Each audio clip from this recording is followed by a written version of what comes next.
Well, the Justice Department reportedly is launching a grand jury probe of New York Attorney General Letitia James over her civil fraud case against President Trump. The Attorney General's team, as you might expect, is firing back. If you can have the presidency go against the people who use the courts of law to find him wrong when he was wrong, then they have taken this idea of retribution to places that, as I pointed out before, the authors like George Orwell would have never dreamed in their worst nightmares.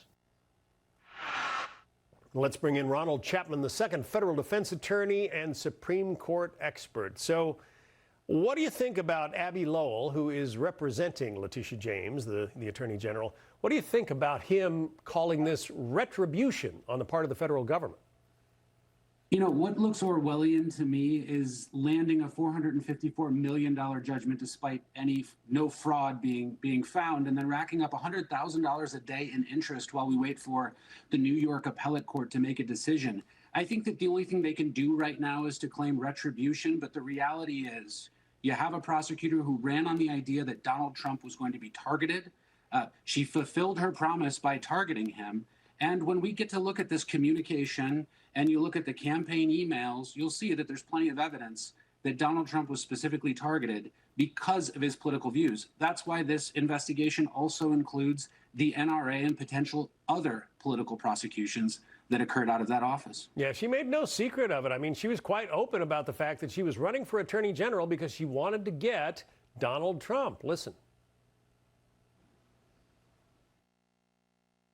I will never be afraid to challenge this illegitimate president when our fundamental rights are at stake. I believe that the president of these United States can be indicted for criminal offenses. We're going to definitely sue him. We're going to be a real pain in the He's going to know my name personally.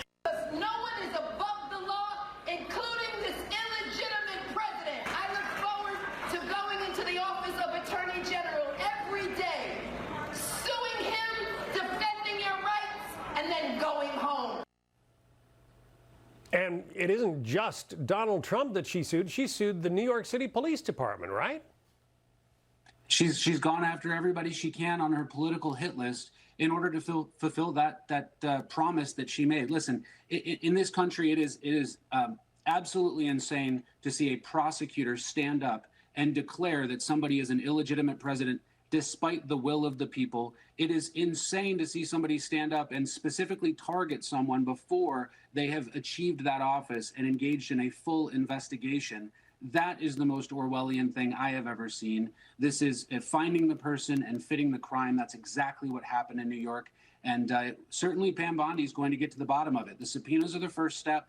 The information will likely be sealed, but as witnesses start to testify or proffer, we'll probably start getting some information about what truly was going on inside of that office. I think we can expect a lot of privilege fights to occur and some federalism issues. So there will be a few interesting legal battles coming out of this as well. I mentioned that Abbe Lowell is the attorney she's hired. Now, he's well known for taking on high-profile clients who are in big trouble, people like Hunter Biden, for instance, although he also represented Ivanka Trump and her husband, Jared Kushner. But here's what Abbe Lowell has to say about this case.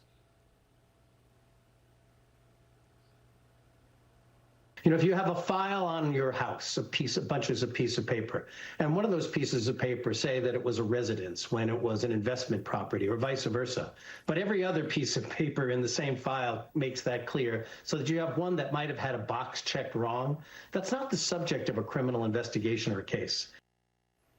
Because she's accused of falsifying mortgage documents in order to get a more favorable interest rate. Now, Abbe Lowell says it's just a slip of the pen. How do you see it?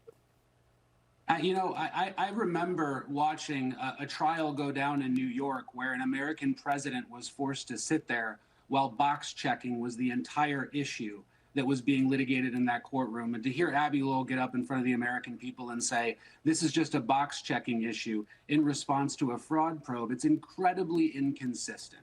What's good for the goose is good for the gander. The reality here is that there was a misrepresentation made related to her residence and her property. That's something that I'm sure a jury will get down to the bottom of.